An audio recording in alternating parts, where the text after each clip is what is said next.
الفاتحة.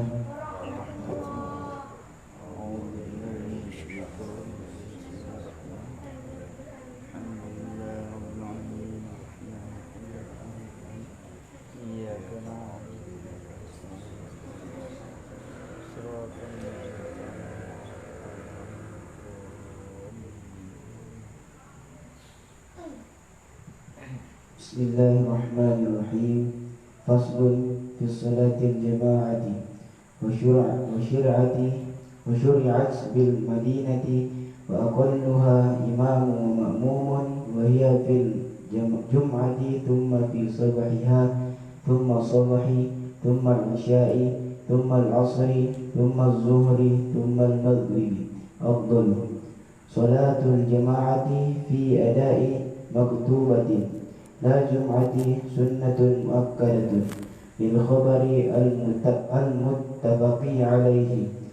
صلاة الجماعة أفضل من صلاة الفرد ب27 كأداء خلف قضاء وعكسه وفرض ونفل وعكسه وتراويح خلف وتر وعكسه وبالمكتوبة المندورة والنافلة. Bismillahirrahmanirrahim. Bermula ini itu fasal pada solat berjamaah dan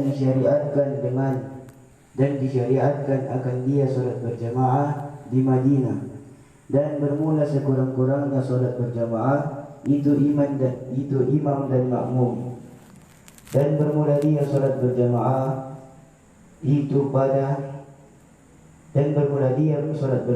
pada Jumat, kemudian pada subuhnya Jumat, kemudian solat subuh, kemudian solat isya, kemudian solat asar, kemudian solat zuhur, kemudian solat maghrib, itu lebih utama.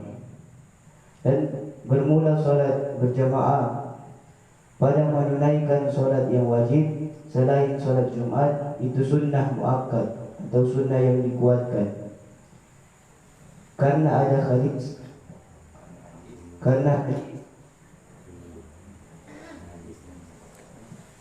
hadis yang disepakati atasnya hadis, yaitu salatul jamaati afdalu minas salatil fardhi.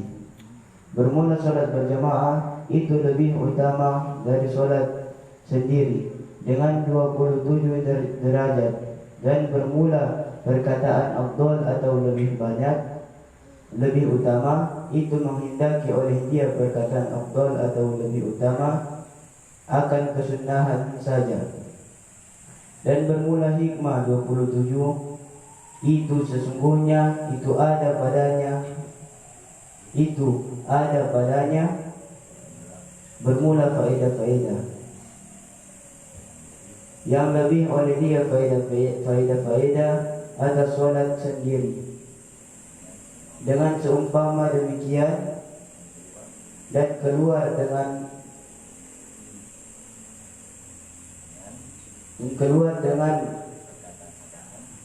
perkataan adaan oleh qada'an. Naam, akan tetapi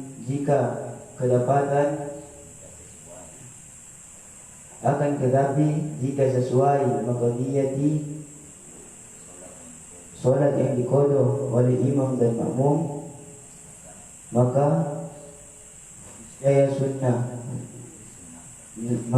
disunahkan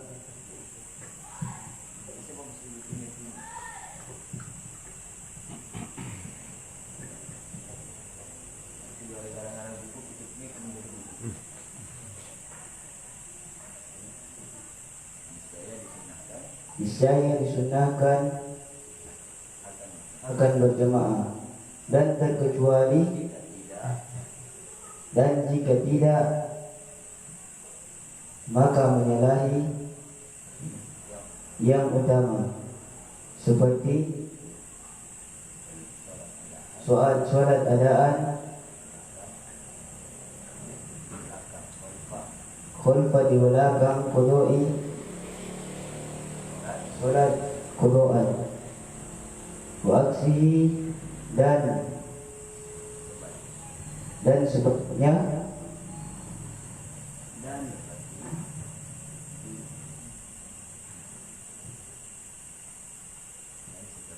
dan seperti khulfa wa fardin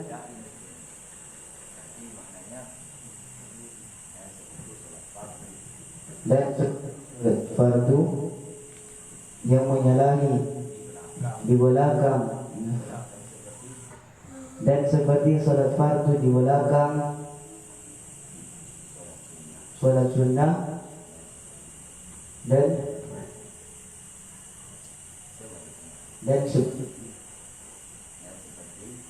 seperti salat tarawih di belakang witir, dan seperti dan sebaliknya, dan seperti dan dengan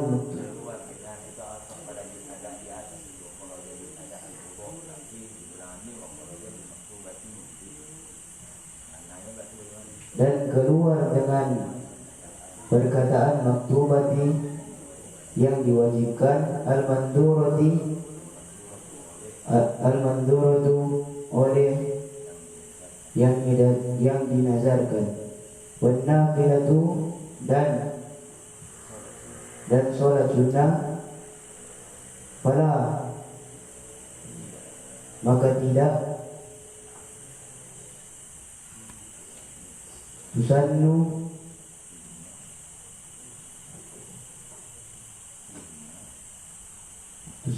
fihima al-jama'atu, maka tidak disunahkan pada keduanya akan berjamaah, dan tidak tukrahu dimakruhkan. Berkata oleh Imam Nawawi, qala an-Nawawi wal asahu annaha fardu kifayah lirrijali al-balighina al-ahrari al-muqimina fil mu'addati faqad bihaitsu yazharu syi'aruha bimahalli iqamatiha wa qila annaha fardu 'ainin wa huwa madhhabu Ahmad, wa qila syartu lisihhati as-salati wa la yata'akkadu an-nadbu lin-nasi ta'kidu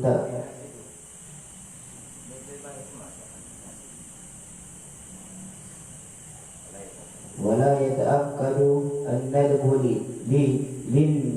lin-nisa'i ta'kulahu lirrijali falidhalika yukrahu tarkuha lahum la lahunna.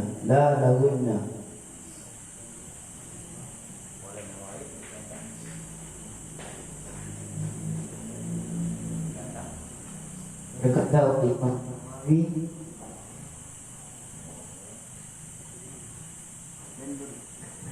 dan bermula yang sodi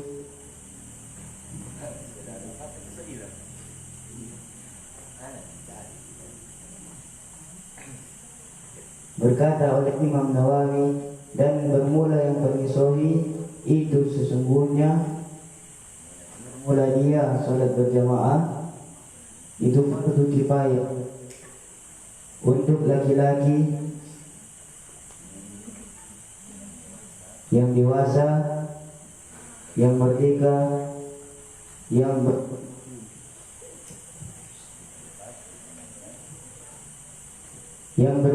di tempat ditunaikan sholat saja, di tempat bermukim dan bermula pendapat yang paling sahih itu sesungguhnya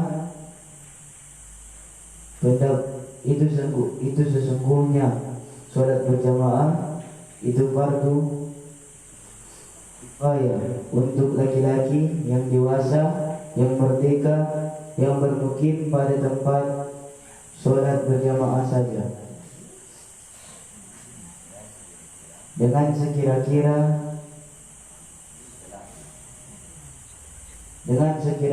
jelas oleh syiarnya berjamaah.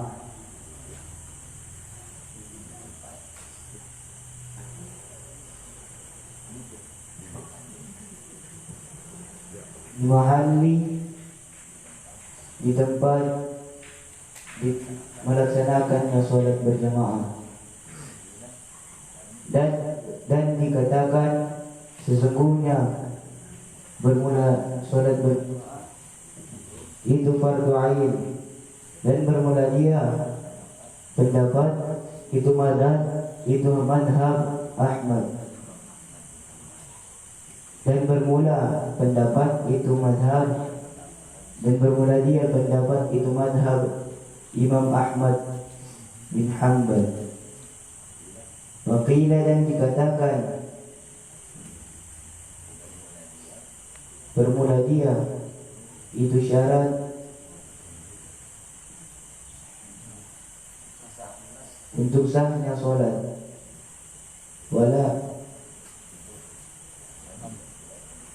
dan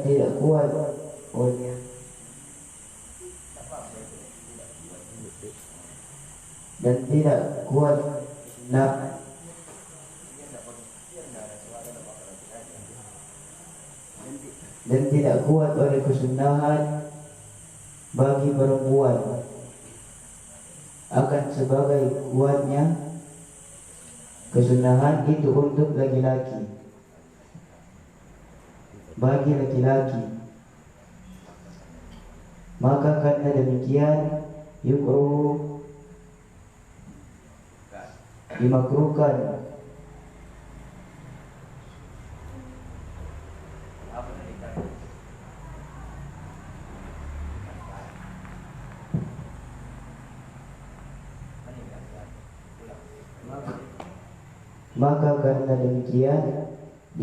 meninggalkannya sholat berjamaah bagi mereka laki-laki, tidak lahunna bagi mereka perempuan.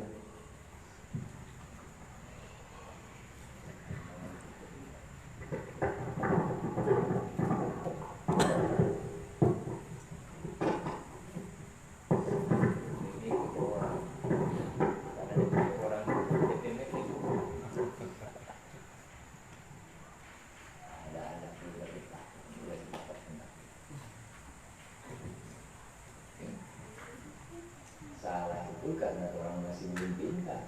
Kalau sepintas ya salah saya. Bagaimana?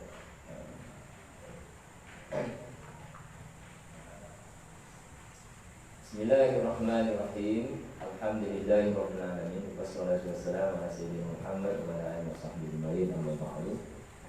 Jadi tadi sudah dibacakan penjelasan tentang hukum daripada sholat berjamaah. Jadi sholat berjamaah pertama kali disyariatkan di kota Madinah.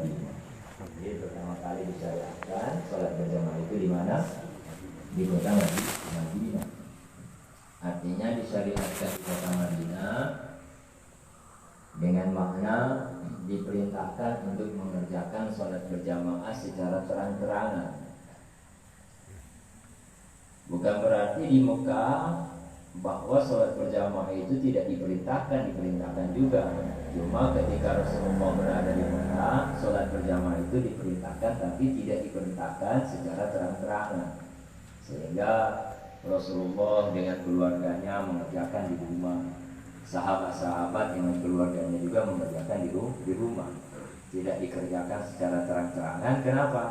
Karena di masa itu orang-orang kafir mereka menghalangi Rasulullah dan sahabat-sahabat untuk berjamaah. Begitu Rasulullah hijrah ke Madinah, sementara di Madinah umat Islam sudah banyak, sudah kuat, maka dapatlah perintah dari Allah untuk mengerjakan sholat berjamaah secara terang-terangan. Makanya tadi diterangkan bahwa sholat berjamaah disyariatkan di kota Madinah.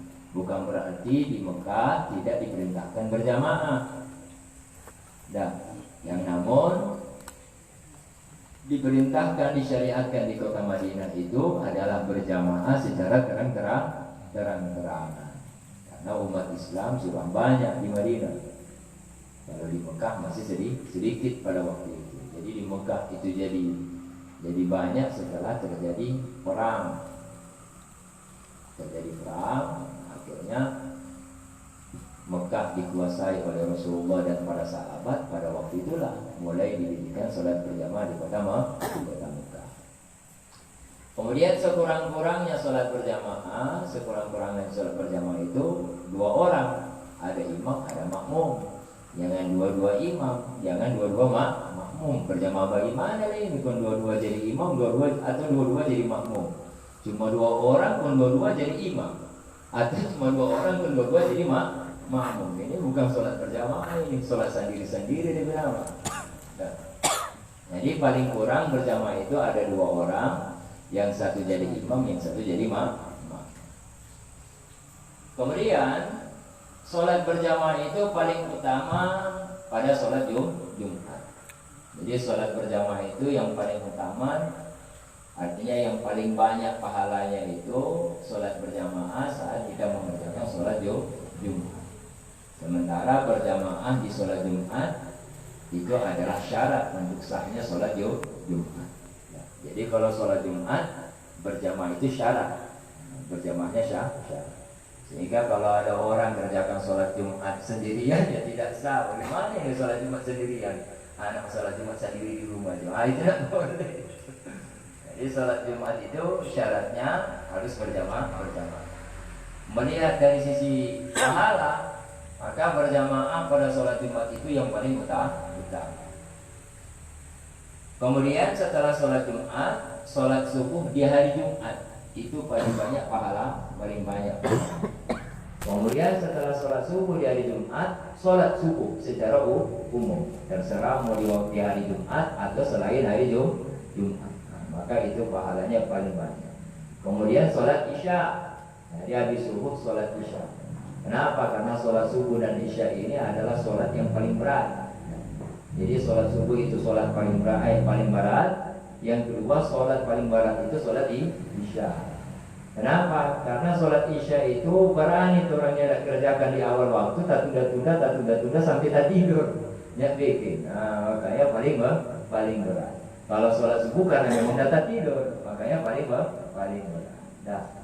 Sehingga berjamaah pada sholat subuh itu pahalanya paling banyak. Setelah sholat subuh berjamaah pada sholat isya itu pahalanya paling banyak. Kemudian setelah subuh dan isya, apalagi yang lebih banyak pahalanya? Sholat asar. Jadi berjamaah sholat asar itu pahalanya paling banyak. Setelah itu sholat zuhur, setelah itu sholat maghrib. Jadi yang paling sedikit pahala berjamaah paling sedikit adalah pada sholat maghrib. Makanya paling banyak orang kerjakan berjamaah di sholat maghrib. Padahal pahala paling sedikit di sholat maghrib.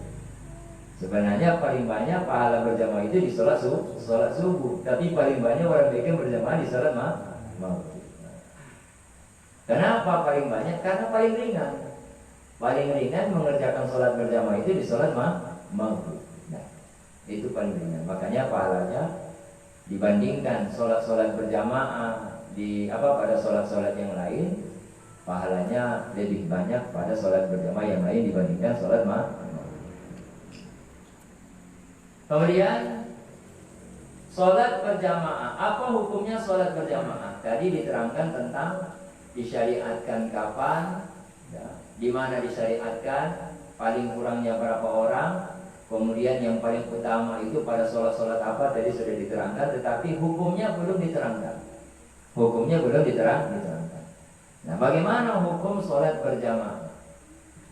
Adapun hukum sholat berjamaah pada menunaikan sholat yang diwajibkan. Artinya hukum sholat berjamaah pada sholat fardu adaan, sholat fardu yang ada. Nanti ada sholat fardu qadhaan. Nah, ada sholat fardu ada. Jadi apa beda sholat fardu qadhaan dan adaan? Kalau adaan berarti di dalam waktu. Kalau qadhaan itu di luar waktu. Dia kerjakan sholat zuhur sejam 4 sore. Maka sekalipun sudah di luar waktu, karena sholat zuhur tadi dia belum kerjakan, sholat zuhur itu tetap fardu, tetap wajib. Lalu diniatkan qadhaan. Sholat berjamaah pada sholat fardu yang adaan selain dari sholat Jumat itu hukumnya sunnah muakkad. Jadi selain sholat Jumat hukumnya sunnah muakkad. Kenapa? Karena kalau sholat Jumat berjamaah itu bukan sunnah. Sholat Jumat berjamaahnya adalah syarat. Sehingga apabila seseorang mengerjakan sholat Jumat dan dia tidak berjamaah, sholat Jumatnya tidak sah. Adapun selain daripada sholat Jumat, berjamaah itu hukumnya sunnah. Sunnah apa? Sunnah muakkad. Sunnah muakkad dia sunnah ainiyah atau sunnah kifayah? Sunnah ainiyah. Jadi sunnah ainiyah artinya setiap orang disunnahkan untuk mengerjakan sholat berjamaah pada sholat wajib yang ada. Nah, ini adalah pendapat yang paling kuat, di mana pendapat paling kuat ini adalah pendapat yang disepakati oleh Imam Nawawi dan Imam Ar-Rafi'i. Nah, jadi pendapat-pendapat terkuat itu kalau dalam mazhab Syafi'i yang paling kuat itu adalah pendapat yang disepakati oleh Imam Nawawi dan Imam Rafi'i. Lalu setelah itu apabila tidak ada kesepakatan, maka di bawahnya itu ada pendapat Imam Nawawi sendiri. Di bawahnya lagi ada pendapat Imam Rafi'i sendiri. Lalu pendapat-pendapat ulama yang lain. Jadi Imam Nawawi, Imam Rafi'i ini adalah sahabatnya atau muridnya Imam Syafi'i. Nah, jadi mereka adalah muridnya Imam Syafi'i. Dan mereka adalah ulama-ulama yang mentarjihkan, ulama-ulama yang menguatkan mana pendapat-pendapat apabila terjadi perselisihan. Sehingga apabila terjadi perselisihan di kalangan pendapat-pendapat, maka yang diikuti kalau ada kesepakatan antara Imam Nawawi dan Imam Rafi'i, maka yang diikuti itu atau yang paling kuat itu adalah pendapat yang disepakati oleh Imam Nawawi dan Imam Rafi'i. Nah, kalau tidak, maka Imam Nawawi, pendapatnya Imam Nawawi. Kalau tidak, maka pendapatnya Imam Rafi'i. Nah, di sini Imam Nawawi dan Imam Rafi'i ada satu kesepakatan mengenai hukum sholat berjamaah pada sholat fardu yang adaan. Apa pendapat yang disepakati? Yaitu sunnah muakkad. Jadi sunnah muakkad artinya sunnah yang dikuatkan. Sunnah yang dikuatkan ini artinya apa? Sunnah yang dikuatkan artinya satu perbuatan yang dilakukan oleh Nabi dan tidak pernah ditinggalkan oleh Nabi. Dilakukan oleh Nabi dan tidak pernah ditinggalkan, maka sunnahnya sunnah muakkad. Ada juga perbuatan-perbuatan yang dilakukan oleh Nabi tetapi beberapa kali dilakukan lalu ditinggalkan. Itu namanya sunnah ghairu muakkad, sunnah yang tidak dikuatkan. Namun meskipun tidak dikuatkan tetap saja namanya sunnah, sehingga apabila dikerjakan dapat pahala dapat pahala sunnah. Dapat itu.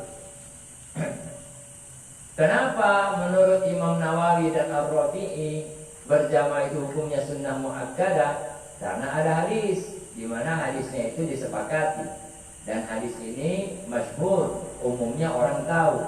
Apa hadisnya? Sholat berjamaah lebih utama dibandingkan sholat sendiri. Dibandingkan sholat sendiri sebanyak 27 derajat. Nah, jadi sholat berjamaah lebih baik dibandingkan sholat sendiri dengan 27 derajat. Jadi hadis ini masyhur, banyak orang yang tahu tentang hadis ini. Kemudian hadis ini juga digunakan oleh Imam Nawawi dan Imam Rafi'i, digunakan sebagai dalil bahwa berjamaah itu hukumnya sunnah. Kenapa? Karena pada hadis ini Rasulullah mengatakan afdalu, lebih utama. Dengan mengatakan lebih utama, tentunya sholat sendiri itu, kalau kita kerjakan sholat fardu sendiri, berarti kan tidak batal, karena dikatakan lebih utama. Nah, berarti berjamaah sah, sholat sendiri juga sah. Nah, cuma lebih utama berjamaah. Maka dengan kata-kata lebih utama itu oleh Imam Nawawi dan Imam Rafi'i, dari kata lebih utama itulah mereka mengambil hukum bahwa berjamaah itu hukumnya sunnah, bukan wajib, tetapi disunahkan. Kenapa? Karena di dalam hadis Rasulullah mengatakan lebih utama. Jadi dengan kata lebih utama berarti lawannya itu tidak lebih utama. Mengatakan tidak lebih utama bukan berarti dia tidak sah. Sehingga apabila ada orang yang mengerjakan sholat sendirian, ya, yang lain berjamaah, dia sendirian, sekalipun tanpa ada keuzuran, tetap saja sholatnya itu sah. Cuma karena berjamaah itu hukumnya sunnah muakkad, maka apabila orang tersebut meninggalkan jamaah dan dia tidak ada keuzuran, maka meninggalkan jamaah itu hukumnya makruh. Nanti akan diterangkan di depan. Ini seperti itu. Kemudian kenapa sampai sholat berjamaah itu lebih utama 27 derajat dibandingkan sholat sendiri? Karena pada sholat berjamaah itu terdapat faedah-faedah yang melebihi atas sholat sendiri. Yang kira-kira jumlahnya itu ada 27 faedah. Jadi ada 27 faedah, di mana 27 faedah itu bisa didapatkan pada sholat berjamaah dan tidak didapatkan pada sholat sendiri. Di antara faedah-faedah tersebut, apabila kita melakukan sholat berjamaah, maka sekiranya ada satu orang yang mendapatkan rahmat dari Allah dari sholat berjamaah itu. Jadi dari imam makmum, terserah pada imam kah atau pada makmum, sekiranya ada satu orang yang mendapatkan rahmat, sehingga dengan rahmat Allah Ta'ala sholatnya itu diterima oleh Allah Ta'ala, semuanya ikut diterima. Itu salah satu faedah yang bisa didapatkan pada sholat berjamaah. Sementara kalau orang sholat sendiri, berarti tunggu rahmat. Tunggu rahmat. Kalau datang rahmat, baru orang bersolat diterima. Kalau tidak datang rahmat, ya sholat yang kita kerjakan sah, tetapi belum tentu diterima oleh Allah Subhanahu wa Ta'ala. Tapi kalau kita berjamaah, umpama dari makmum atau dari imam atau dari makmum, ada salah satu yang mendapatkan rahmat, maka yang lain itu ikut mendapatkan rahmat. Sehingga apabila ada salah satu yang sholatnya diterima, yang lain ikut diterima. Itu fadilah. Jadi seperti itu. Kemudian keluar dengan kata adaan, keluar oleh koboan. Keluar dengan kata adaan, koboan. Tadi artinya dikatakan hukum sholat berjamaah pada sholat fardu adaan, hukumnya sunnah muakkadah. Lantas bagaimana hukum berjamaah pada sholat fardu yang koboan? Jadi kalau sholat fardu yang adaan, hukumnya sunnah muakkad. Nah, kalau sholat fardu koboan, kita tadi belum sholat zuhur, nah, kemudian sudah keluar waktu. Kifli juga tadi ternyata belum sholat zuhur dan sudah keluar waktu. Nah, sama-sama belum sholat zuhur. Bagaimana kalau orang dua kokohan berjamaah? Apa hukumnya? Mengerjakan apa hukumnya berjamaah pada sholat fardu yang kokohan? Ini tafaqat maqdiyatul imami wal ma'mumi sunnatil jamaah. Apabila sesuai sholat yang dikokoh oleh imam dan sholat yang dikokoh oleh makmum, niscaya disunahkan berjamaah. Ya. Jadi kita mau kokohan zuhur, kita juga mau kokohan zuhur. Kalau begitu ayo kita berjamaah karena sama. Ya. Wa illa fa khilaful aula. Jika tidak sesuai, umpama kita maghrib kita asar, bagaimana? Maka hukumnya khilaful aula. Khilaful aula menyalahi yang lebih utama. Dengan makna kalau dilakukan juga sholat berjamaah, maka tidak membatalkan sholatnya, tetap sah-sah saja, tetapi hukumnya khilaful aula, menyalahi yang lebih utama. Contohnya melakukan sholat adaan di belakang sholat qodhaan. Jadi sama hukumnya kita mengerjakan sholat adaan di belakang sholat qodhaan. Artinya imamnya lagi qodhaan, kita di belakang adaan. Bagaimana hukumnya? Khilaful aula. Atau sebaliknya, imamnya adaan, si makmum qodhaan. Bagaimana hukumnya? Khilaful aula. Begitu juga umpamanya imamnya sholat fardu, si makmum sholat sunnah, atau si imam sholat sunnah, si makmum sholat fardu, maka hukumnya khilaful aula. Atau si makmum sholat tarawih, imamnya sholat witir. Nah, apa imamnya tarawih, makmum witir. Atau sebaliknya, si imamnya witir, makmumnya tarawih. Bagaimana hukumnya? Khilaful aula. Dengan makna sholatnya tetap sah. Sholatnya tetap sah, tetapi hukumnya khilaful aula. Yang jangan imamnya sholat witir, imamnya sholat fardu, sholat subuh umpamanya, kemudian makmumnya sholat jenazah. Kalau itu tidak sah. Atau imam sholat jenazah, makmum sholat subuh. Allahu Akbar, Allahu Akbar. Makmum bingung, bagaimana ini? Habis takbir ulang, habis takbir ulang ini. Ya, kalau semuanya begitu itu tidak sah. Jadi selama sholatnya masih sepakat, artinya habis dia baca Fatihah masih ada di ruku, berdiri, arti kan masih sesuai, maka sholatnya sah. Nah, cuma kalau berbeda sholatnya, artinya sisa imamnya zuhur, makmumnya asar, maka hukumnya khilaful aula. Itu aja. Sudah? Keluar dengan sholat maktubah, keluar sholat yang dinazarkan dan sholat yang disunnahkan, maka tidak disunnahkan pada keduanya berjamaah. Jadi ada orang bernazar, kalau kita sembuh dari penyakit, maka kita akan mengerjakan sholat malam sebanyak 40 rakaat. 40 rakaat. Nah, jadi ternyata penyakitnya sembuh, maka dia pun harus melaksanakan sholat yang dia nazarkan. Nah, maka bagaimana sholat yang dinazarkan ini? Apakah sholat yang dinazarkan ini disunnahkan berjamaah? Fala tusannu fihi ma'al jama'atu. Tidak disunnahkan padanya berjamaah. Wala tukruhu, tapi tidak dimakruhkan. Seandainya dia ingin berjamaah juga tidak dimakruhkan, tapi tidak disunnahkan. Begitu juga mengerjakan sholat sunnah yang tidak disunahkan berjamaah. Contoh sholat sunnah yang tidak disunahkan berjamaah apa? Sholat sunnah rawatib. Jadi sholat sunnah rawatib ini tidak disunahkan berjamaah. Lantas bagaimana jika kita kerjakan sholat sunnah rawatib umpama qobliyah zuhur berjamaah atau ba'diyah zuhur berjamaah? Apa hukumnya?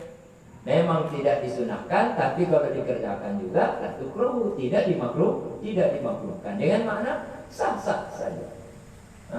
Jadi sholat sunnah rawatib qobliyah berjamaah, sholat zuhur adaan berjamaah, habis sholat zuhur berjamaah, sholat sunnah rawatib ba'diyah zuhur berjamaah.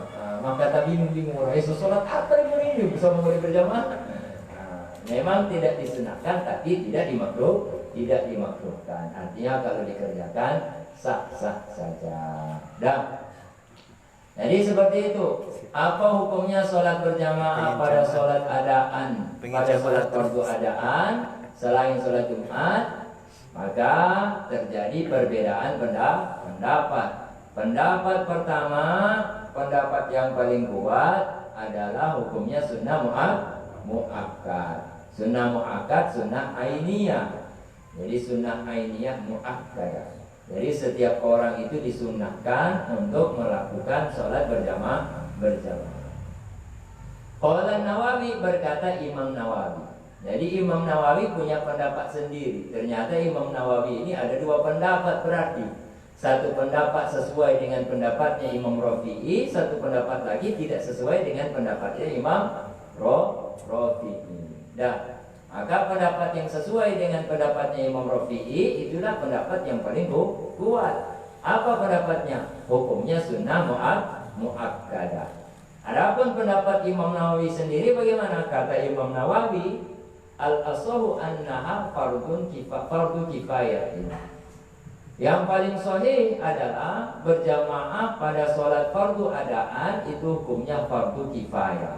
Bukan sunnah, tapi fardu kifayah. Fardu kifayah artinya apa? Fardu kifayah artinya wajib.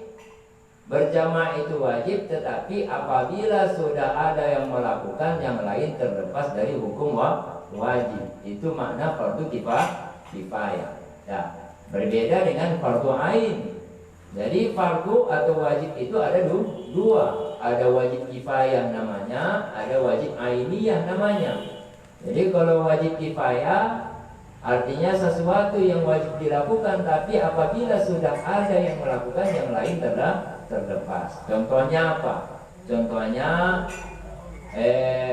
Contohnya memandikan mayat. Memandikan mayat ini apa hukumnya? Fardu kifayah.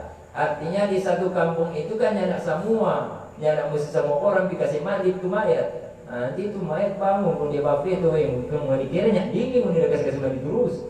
No, kalau ada 100 orang berarti 100 orang kasih mandi. Haram ini. Sumpah dia ini tapi barang. Nah, ini begitu. Dah.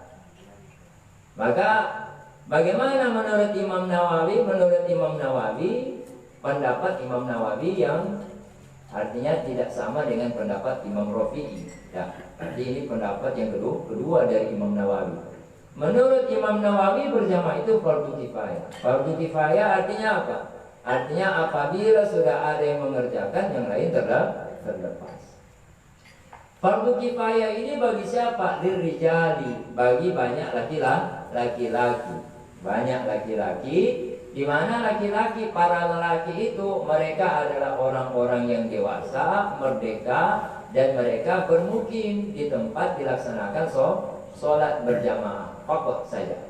Jadi hukumnya fardu kifayah hanya bagi para lelaki. Artinya kalau di kampung itu ada banyak lelaki yang mereka dewasa, mereka merdeka, juga bermukim di tempat tersebut. Kalau di kampung itu ada banyak lelaki, maka menurut Imam Nawawi berjamaah itu hukumnya fardu kifayah.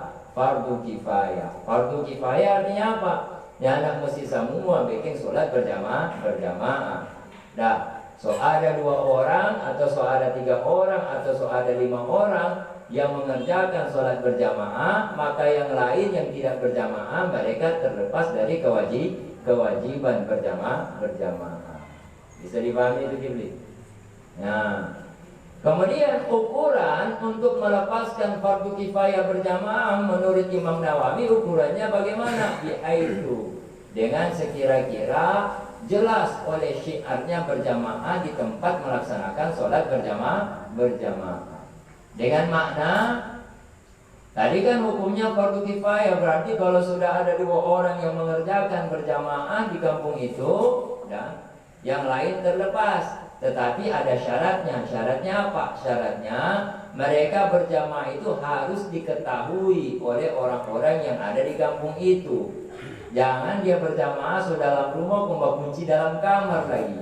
Jadi orang yang tahu ada berjamaah ternyata di kampung ini dia. Nah, maka tidak terlepas hukum fardu kifayah. Jadi bagaimana supaya terlepas dari hukum fardu kifayah? maka dilakukanlah di tempat yang terbuka, baik itu di masjid, di musola, atau pada tempat-tempat yang lain. Ya.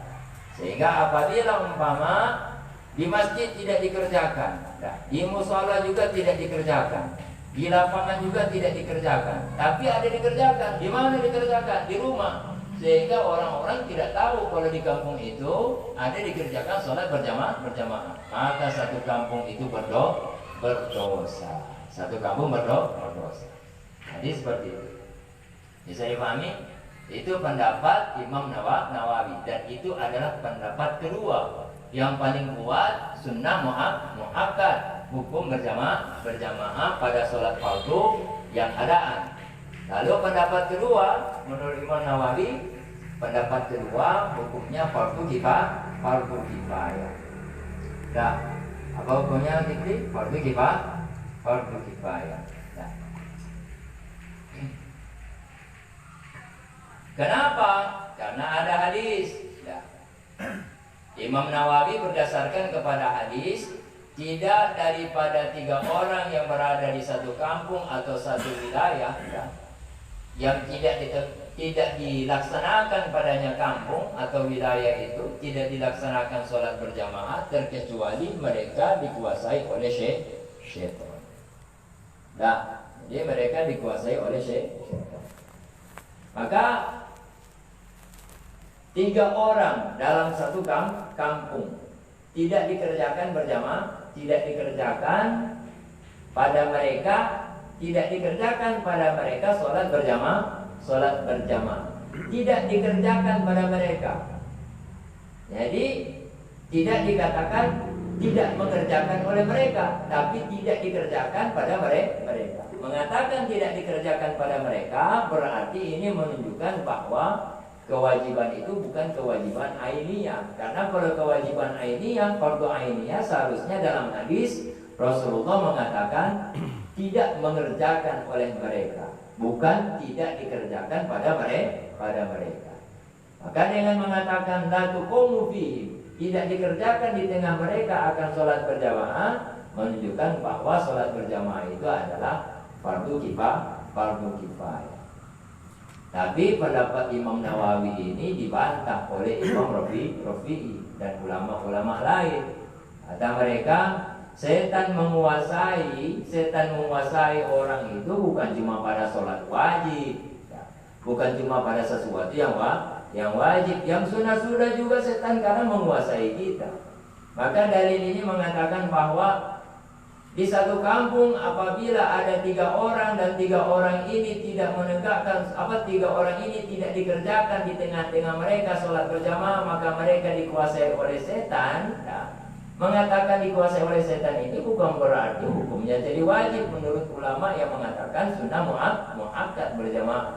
Kenapa? Karena setan bisa saja menguasai pada sesuatu yang sunnah-sunnah apabila ditinggalkan.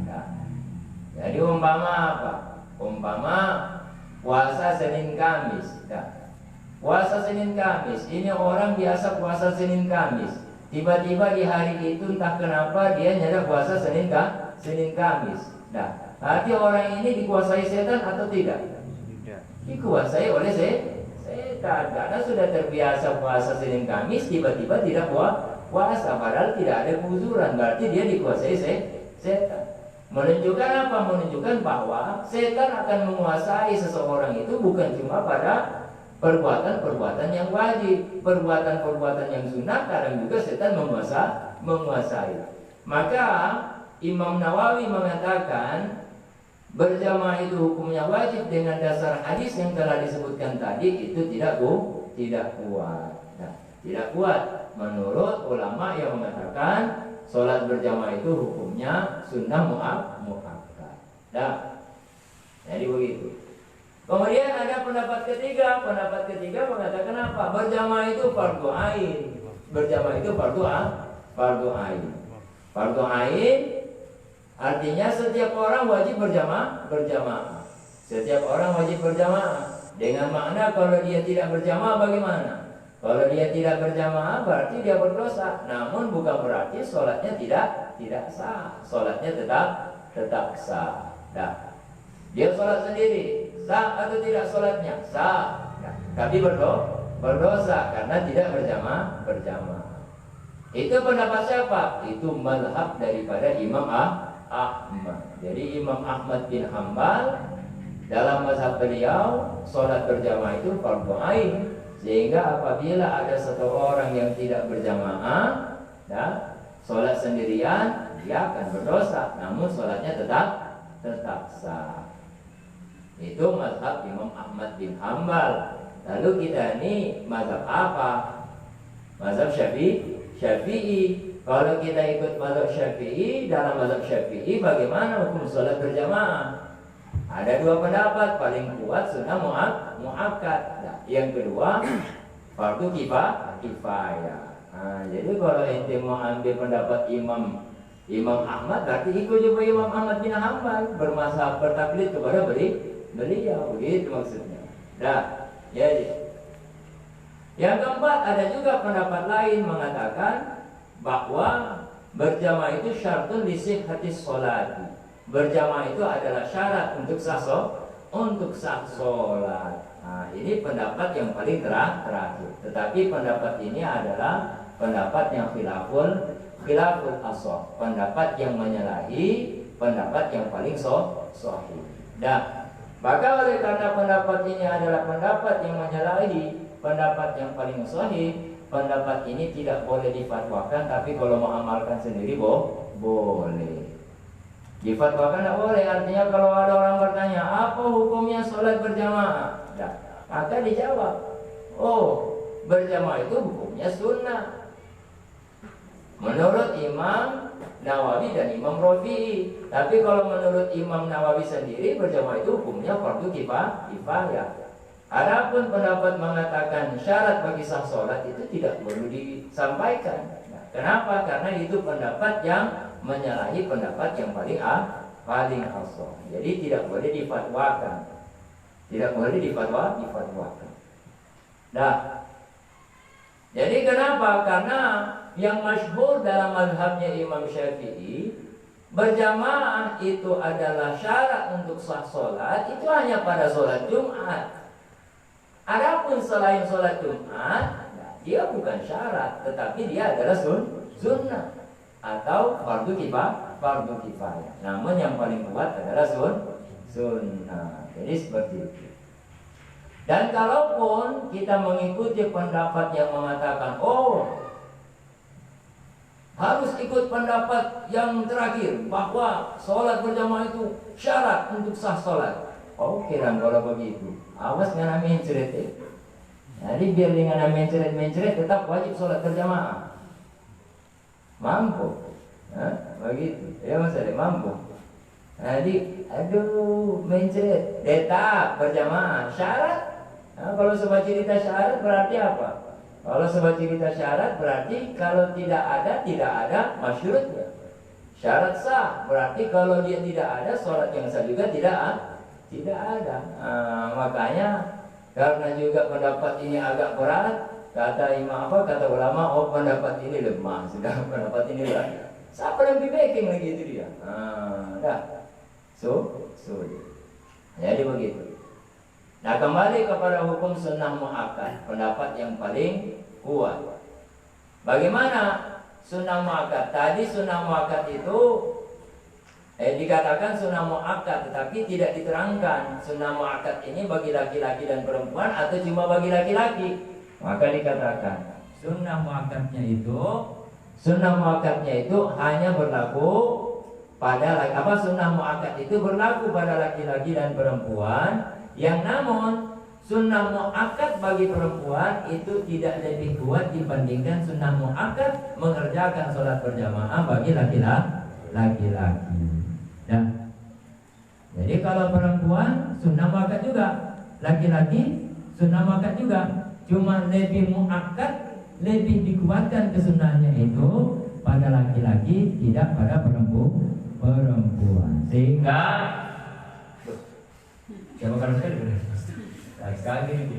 Sehingga sehingga apabila perempuan meninggalkan sholat berjamaah tidak dimakruhkan. Tapi kalau laki-laki yang meninggalkan sholat berjamaah dan tidak ada keuzuran, maka dia terkena hukum makruh. Makruh artinya apa? Makruh artinya sekiranya dia melakukan makruh artinya sekiranya dia meninggalkan dapat pahala, dan apabila dia lakukan dia tidak berdosa. Itu hukumnya, itu yang disebut dengan hukum makruh. Artinya apa? Artinya bagi laki-laki yang meninggalkan sholat berjamaah, itu dia tidak berdosa. Tidak berdosa. Tapi sekiranya dia lakukan dapat pahala. Lakukan sholat berjamaah dapat pahala. Itu maksudnya. Jadi kemudian wal jama'atu fi maktubatin dzakarin di masjid afdhalu. Sholat berjamaah pada sholat yang diwajibkan bagi laki-laki. Di mana dia mengerjakan sholat berjamaah itu? Di masjid. Jadi kalau tadi kita hanya membahas sholat berjamaah, belum dikorek-korek tentang masjidnya, baru berjamaahnya. Jadi dipahami dulu. Hukum sholat berjamaah ada 4 pendapat. Yang pertama, berjamaah itu hukumnya sunnah mu'akkad. Sunnah mu'akkad atau sunnah ainiyah, itu pendapat paling kuat. Yang kedua, berjamaah itu hukumnya fardu kifayah. Yang ketiga, mazhab Imam Ahmad, berjamaah itu fardu ain. Dan yang keempat, berjamaah itu syarat bagi sah sholat, tapi itu lemah. Dia pendapat yang menyalahi pendapat ashab, sehingga tidak bisa difatwakan. Seharusnya kalau ada orang bertanya tentang hukum sholat berjamaah, maka yang dijawab sholat berjamaah itu hukumnya sunnah muakkad atau hukumnya fardu kifayah. Jadi seperti itu. Yang dibahas baru sholat berjamaah. Belum dibahas tentang berjamaah di masjid. Bagaimana hukum berjamaah di masjid? Jadi kalau tadi baru berjamaahnya, belum disentuh tentang masjid. Wal jama'atu fi maktubatin dzakarin di masjidin afdal. Berjamaah pada sholat yang diwajibkan bagi laki-laki di masjid afdalu, itu lebih utama. Lebih utama dikerjakan berjamaah itu di masjid bagi laki-laki. Artinya untuk perempuan ya, lebih utama di rumah. Kalau laki-laki lebih utama berjamaahnya di masjid. Kalau perempuan lebih utama berjamaahnya di rumah. Ya. Sudah dapat dipahami? Ya.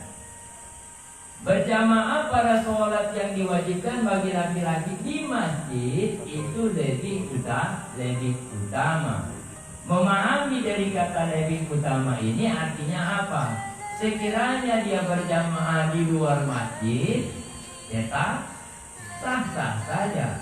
Melihat dari sisi berjamaahnya dia dapat pahala berjamaah. Nah, tapi melihat dari sisi dia kerjakan di luar masjid, dia tidak dapat pahala masjid. Yang namun pahala berjamaahnya dia sudah dapat. Paham? Jadi, jadi berjamaah itu tidak mesti di masjid. Di luar masjid pun bisa. Cuma lebih utama, lebih baik berjamaah itu dikerjakan di dalam masjid. Akan tetapi apabila didapatkan berjamaah itu hanya di rumah, maka sholat di rumah itu, sholat berjamaah di rumah itu lebih utama dibandingkan dia sholat di masjid ternyata tidak ada jamaah. Contohnya masjidnya mati. Masjidnya ada tetapi sudah mati.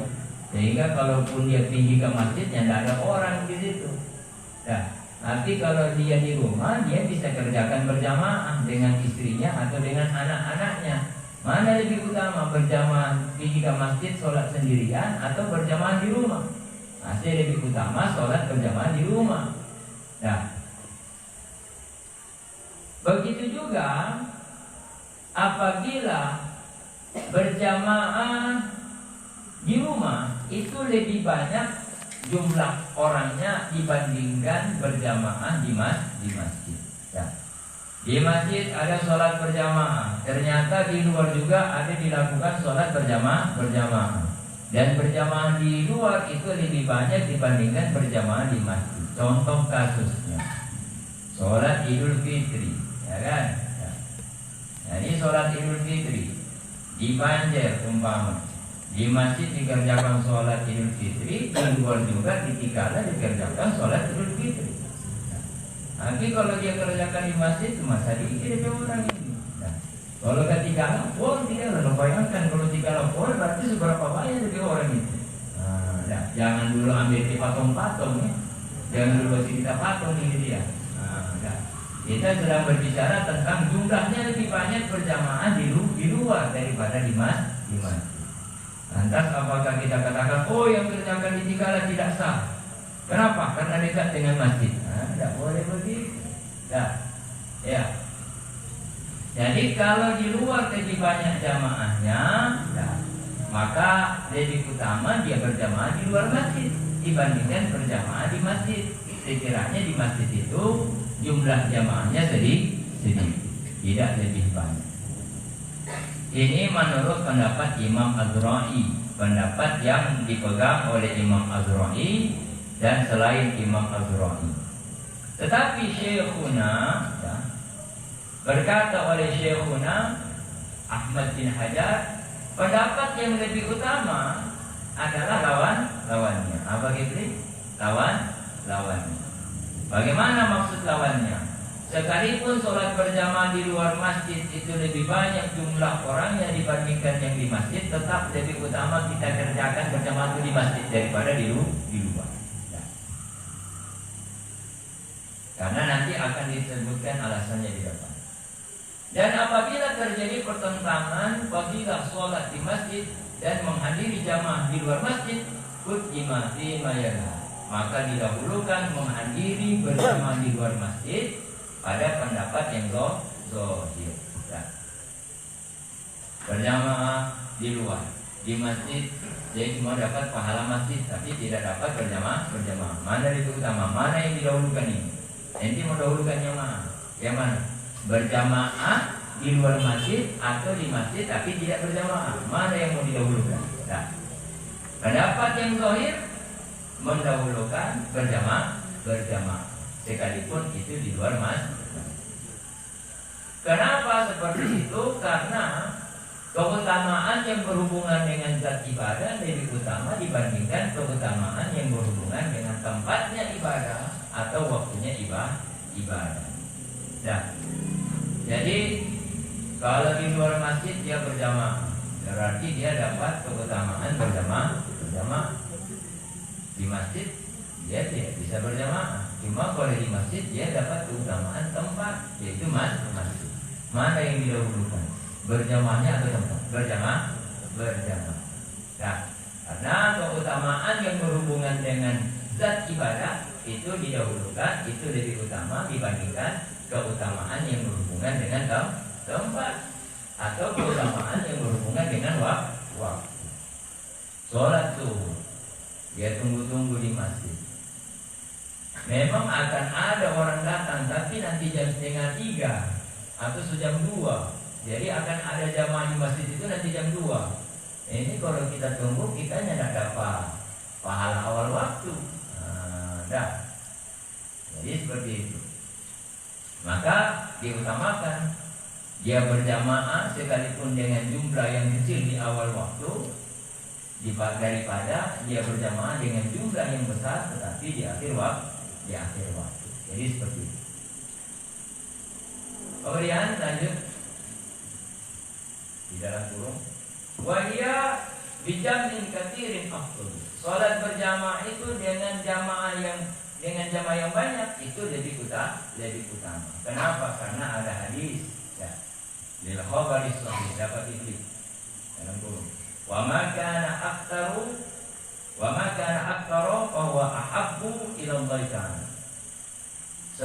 sesuatu yang lebih banyak, maka sesuatu itu lebih dicintai oleh Allah Ta'ala.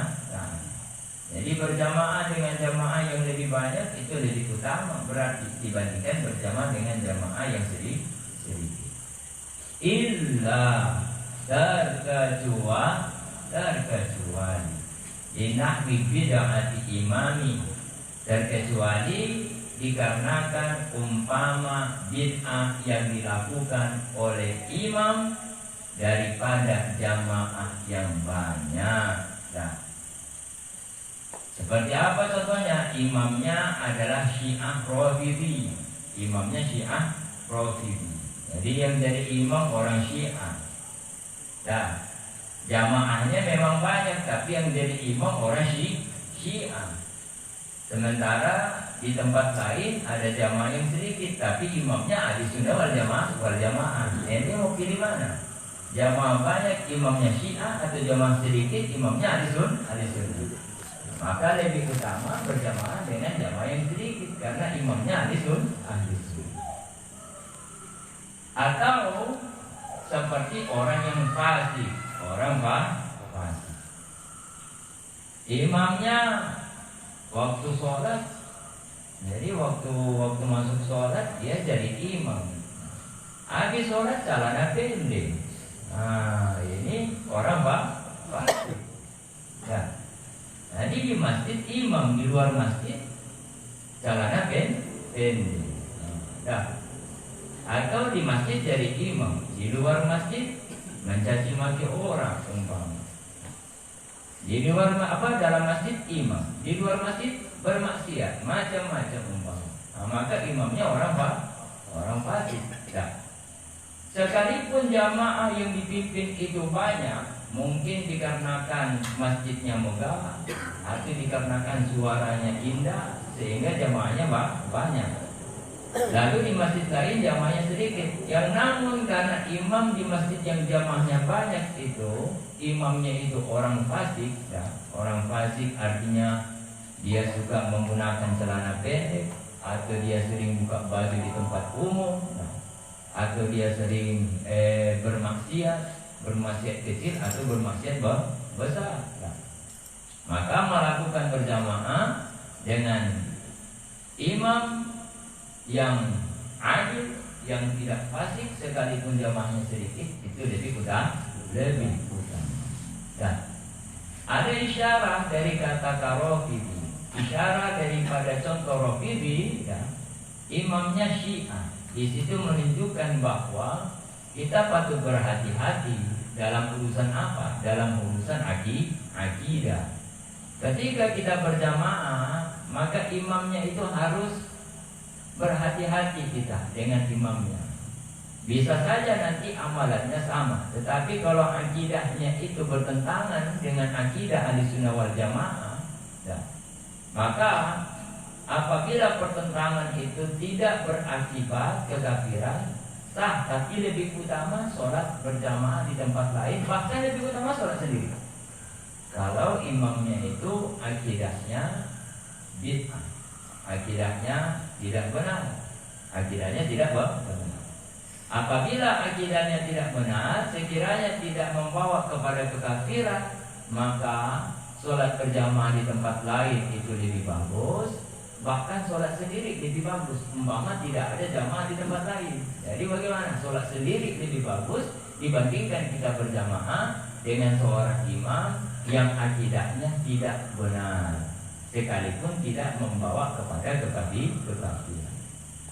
Apabila akidahnya membawa kepada kekafiran, nah, bukan hanya lebih utama berjamaah di tempat lain atau lebih utama sholat sendiri, tidak boleh dia berjamaah. Jadi seperti itu. Nah, makanya untuk sholat berjamaah itu tidak semata-mata imamnya itu sok tahu baca Fatihah, sok tahu baca doa iftitah, kemudian sok tahu baca tahiyat, kemudian sok tahu baca surat-surat yang agak panjang setelah Al-Fatihah. Setelah itu dia sudah pandai berzikir. Itu tidak cukup. Pertama-tama yang wajib dia ketahui sebelum dia menjadi imam, yang wajib dia pelajari itu adalah masalah akidah. sifat 20 itu dia harus paham. Nah, kalau dia tidak paham tentang sifat 20, maka sholat sendiri itu lebih utama daripada berjamaah dengan imamnya dia. Nah, bahkan apabila ternyata yang menjadi imam itu diketahui ternyata dia memiliki i'tikad yang bertentangan, yang menurut i'tikad Ahlussunnah wal Jamaah, i'tikad ini tidak lagi sudah keluar dari Ahlussunnah, bukan cuma lebih baik berjamaah di tempat lain atau sholat sendiri, malah tidak boleh kita berjamaah dengan dia. Dan jadi seperti itu. Jadi bukan cuma tahu baca Al-Fatihah, ya kan? Jadi ada orang luar biasa fasihnya, sampai orang memuji-muji. Ustaz di Manado, kulit hitam, manis juga sih. Tak perlu sebut namanya. Tapi Wahabi, dia berakidah Allah itu tinggal di aras. Nah, ada kontrak berapa lama Allah di aras gitu. Nah, biar dia suka gak dia baca, tetap bagaimana? Tidak boleh berjamaah. Kenapa? Karena akidahnya membawa kepada kekafiran. Akidah dia. Jadi keyakinan dia tentang Allah itu membawa kepada kekafiran. Maka bukan lagi lebih baik kita sholat berjamaah di tempat lain atau lebih baik kita sholat sendiri. Bukan lagi lebih baik. Memang tidak boleh berjamaah dengan dia. Karena akidahnya tidak benar. Makanya sekali lagi berjamaah itu bukan cuma persoalan sudah tahu baca Fatihah, sudah tahu baca surah setelah Fatihah, kemudian setelah itu dia sudah tahu zikir, sudah tahu berdoa. Tetapi pertama-tama yang harus dia ketahui adalah sifat-sifat yang berhubungan dengan zat Allah Subhanahu wa Ta'ala. Dia harus tahu mana sifat yang wajib bagi Allah, mana sifat yang mustahil, mana sifat yang jaiz. Itu harus tahu dan harus dia pahami. Nah, barulah sah imannya, sehingga apabila telah sah imannya, boleh dia itu berdiri sebagai imam. Nah, baru nanti dilihat ketika akidahnya telah benar, baru dilihat dari sisi fikihnya. Dia akidahnya sudah benar, dia sudah paham tentang sifat 20 yang wajib, sifat 20 yang mustahil, sifat 1 yang jaiz, 4 yang wajib pada Nabi, 4 yang mustahil pada Rasul, 1 yang jaiz pada Rasul. Itu dia sudah tahu dan juga sudah paham. Nah, sekarang tentang sholatnya dia juga harus belajar. Jadi jangan cuma baca Fatihah, jadi rukun qouli dia bikin, rukun fi'li dia bikin, rukun apa semua dia bikin. Dia harus tahu rukun yang mana, sunnah yang mana. Nah, jadi ketika dia kerjakan sholat fardu, yang mana rukun, yang mana sunnah. Jangan sampai yang rukun dia etikatkan sunnah. Satu contoh, Bismillahirrahmanirrahim, Alhamdulillahirabbil alamin. Dia bermadzhab Syafi'i. Setiap kali sholat dia membaca bismillah saat membaca Fatihah. Tetapi ternyata dia meyakini bismillah itu sunnah. Sekalipun selalu dibaca dengan keyakinannya bahwa bismillah itu sunnah, maka sholat yang dia kerjakan batal. Sekalipun ada dibaca bismillah. Lantas ketika ditanya, umpama ditanya ada orang bertengkar, ini bismillah ini wajib sunnah, datang dia, umpama ini buku ambil, makanya belajar kok. Bagaimana dari hukum sunnah itu bismillah itu la ilaha illallah. Contohnya umpama, ya kan? Jadi sekalipun setiap sholat dia membaca bismillah waktu membaca Fatihah, tetapi karena dia mengiktikadkan itu sunnah, padahal dia mengikuti mazhabnya Imam Syafi'i, maka sholatnya tidak sah. Sholatnya tidak sah. Jadi yang mana rukun-rukunnya, yang mana sunnah-sunnahnya, itu harus dia pelajari. Kemudian tentang niat. Niat itu sunnah atau rukun? Rukun. Ketika dia niat, apa saja yang wajib dia lakukan. Kalau kita ngaji dalam kitab fikih, Di saat kita niat, kapan niat itu? Niat itu di saat bersama dengan takbiratul ihram. Ya. Wajib bersamaan dengan takbiratul ihram niat itu. Ya. Dan ketika dia takbiratul ihram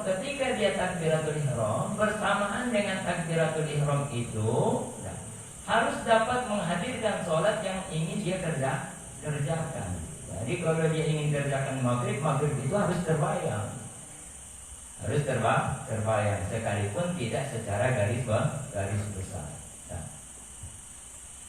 Umpama karena dia tidak belajar, memang secara zahir sudah selesai, sudah sholatnya, sudah bagus, sudah sama. Tapi karena dia tidak belajar dan dia tidak tahu bahwa menghadirkan sholat di saat takbiratul ihram itu hukumnya wajib, ya. Dan dia juga tidak melakukan itu umpamanya, sehingga ketika sholat Allahu Akbar dalam hati cuma aku niat sholat waktu maghrib karena Allah Ta'ala, tapi sholat maghribnya tidak terbayang umpama, maka sholatnya tidak sah. Sholatnya tidak sah. Jadi seperti itu. Belum lagi tentang perkara-perkara yang membatalkan sholat. Jadi perkara-perkara yang membatalkan sholat. Kemudian tentang bacaan-bacaan di dalam sholat. Bacaan di dalam sholat itu ada yang disunnahkan, ada yang diwajibkan.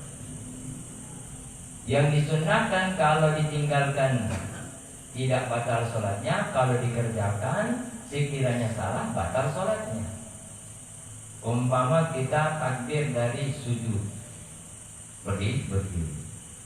Jadi bangkit dari sujud ke berdiri, umpama dia tidak takbir, ya, sholatnya tetap sah. Sholatnya tetap sah. Bangkit dari sujud berdiri, dia tidak takbir, diam saja dia. Bismillahirrahmanirrahim. Tapi tidak takbir waktu bangkit. Kenapa? Karena takbir ketika bangkit dari sujud itu hukumnya sunnah. Kalau dikerjakan berpahala, kalau tidak dikerjakan tidak batal salatnya. Dan sekiranya dia takbir, bangkit dari sujud dia takbir, dan ternyata waktu dia takbir salah, salatnya malah batal. Salatnya batal. Satu contoh umpama, bangkit dari sujud, Allahu Akbar. Jadi hamzah pada lafaz Allah, hamzahnya dipanjangkan.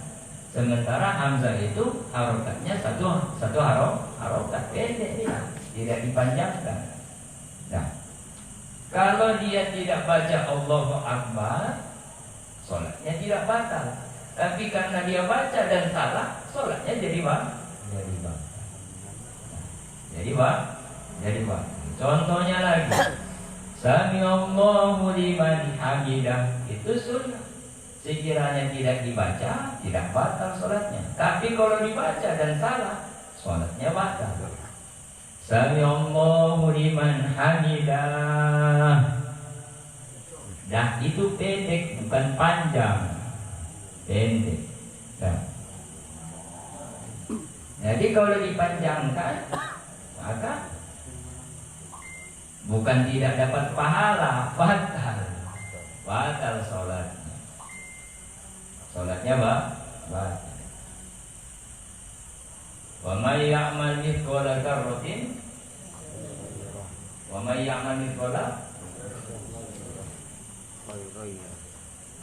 Yaro di situ ada alif atau tidak ada alif? Tidak ada. Hah? Man itu amil apa? Man termasuk amil apa? Penasab atau penjazam? Penjazam.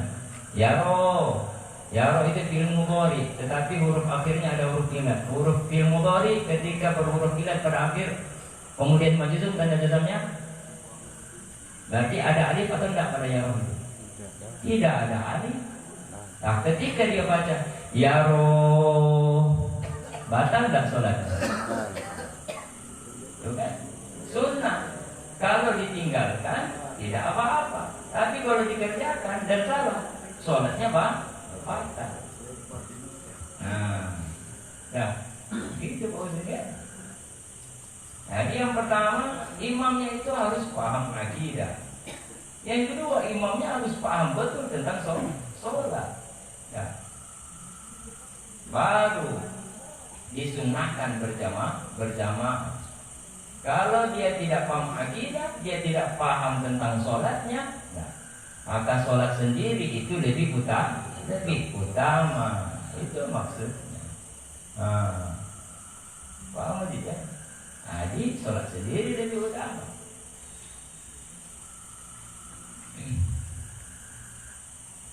Kata qalahu syekhuna tab'an li syekhi Zakaria. Seperti itulah mengatakan oleh guru kami karena mengikuti gurunya. Siapa gurunya? Zakaria. Semoga Allah memberikan rahmat kepada mereka berdua. Jadi kira-kira itu dulu pembahasan tentang sholat berjamaah kita pada malam ini. Mudah-mudahan dapat memberikan manfaat kepada kita. Artinya dalam beribadah kita lebih ihtiyat, lebih berhati-hati. Karena ibadah yang kita lakukan, apalah artinya kita mencari pahala sunnah apabila ibadah itu tidak sah. Lebih baik kita tidak dapat pahala sunnah, ibadahnya sah, daripada kita mengharapkan sunnah tapi ibadahnya tidak sah. Seperti itu. Nah, kira-kira seperti itu dulu pengajian kita malam ini. Insyaallah kita lanjutkan lagi, kita berzikir. Allah. Nanti habis itu baru tanya jawab.